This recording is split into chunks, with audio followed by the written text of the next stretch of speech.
Роман Бабкин жаз мезгілінде уақытының көп бөлігін саяжайда өткізеді. Сондықтан шаруаға қажет деген заттарын осында ұстайды.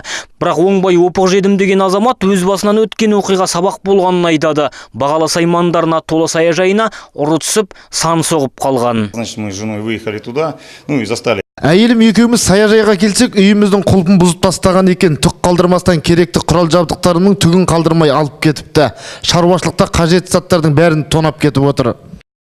Саяжайлардан құрал жабдықтарды қолды еткен еш жерде жұмыс істемейтін 28 жастағы қала тұрғыны болып шықты. Оның бұған дейін тағы 15 үйді тонағаны да белгілі болды.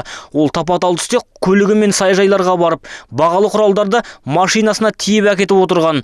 Ұрланған заттар 50-ден асады. Электр құралдары, жабдықтар мен саймандарды тура өзі тұратын баспанасында сақтаған. Залазил на даче и совершал кражу. Саяжайларға қоршаудан оңай секіріп кіріп жүрдім.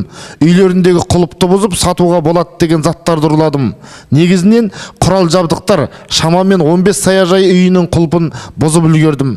Құқық қорғаушылардың сөзінше, әсіресе қалалық су арнасының маңындағы саяжайлардағы ұрлық өршіп тұр. Ұрлықтың тең жартысы осы жақтағы саяжай кооперативтерінде болғанын айтады. Он был задержан у себя. Күдікті өзінің пәтерінде қолға түсті. Онда ұрланған заттардың көбін сатып үлгермеген екен. Саяжай иелері өздерінің құрал жабдықтарын танып алып жатты.